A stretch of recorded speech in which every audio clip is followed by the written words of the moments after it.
بيان صادر عن المركز الصحي بالمندم. بسم الله الرحمن الرحيم.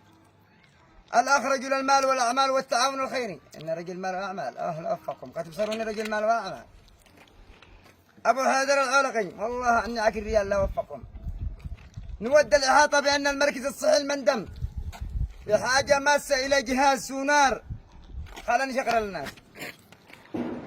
زائد جهاز CBC للمختبر، وذلك لتشخيص الحالات المرضية. علما إنه يوجد لدينا الكادر الطبي المتكامل، ولكن وللأسف لا يوجد لدينا أجهزة لتشخيص حالتهم المرضية بالخالص رغم متابعتنا الملحة بمكتب الصحة، ولكنهم لم يوفروا لنا حتى هذا الحين.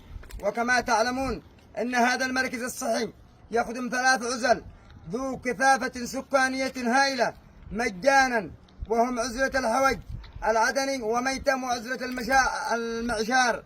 وهذه القرى أشد وباء على مستوى محافظة إب بسبب سريان مجاري المتسربة بين أوساط القرى المطلة على سائلة وادي ميتم المنكوب بالأوبئة، وليس لهم غير هذا المركز الذي يقدم لهم جميع الخدمات الصحية المتوفرة لدينا مجانا، ولكننا عاجز عن تشخيص حالتهم المرضية بسبب انعدام الأجهزة الضرورية. نرجو من سيادتكم التكرم بالبحث عن فاعلين الخير. الله لا وفقكم، بالمركز الصحي بالجهة مكتب الصحة. الله لا وفقكم. خلوهم يرجعوا يبحثوا عن فاعلين خير، واثنين أجهزة ما تقدروا تدوها أنتم. الله لا فتح عليكم ولا قضي حاجتكم. الله يجعل رمضان إن شاء الله ما يخرج إلا على رؤوسكم إن شاء الله.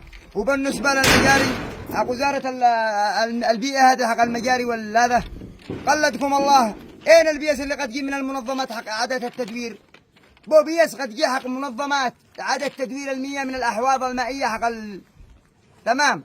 اجتمعنا أنا والمحافظ يحفظه الله والأخ عبد الواحد المروعي والأخ ماجد الشامي من شان إعادة التدوير. لأنتم قد طالبوا يا المشاهير، لأنتم قد طالبوا إنهم عدم السقاية بالمجاري. احنا اجتمعنا من أجل تدوير، يعني إذا ما سقبوش أهل هذا الشاطئ يسقبوا أهل ميتم. أول محافظة مسؤوليني، أنا آسف كمان ما أنا سياسي وأنا دارين رمضان يجي على راسي، أنا قليل أدب وأنتم سامحوني ولا أنتم أخبار. قال لكم الله إن جا المجاري خذوا السحور يسقبوه ودوبوا ترجعوكم تخزنوا به تمام، وإن جا أخويا ميتم قد سقبوه ورجعنا لقفكم تخزنوا به. الله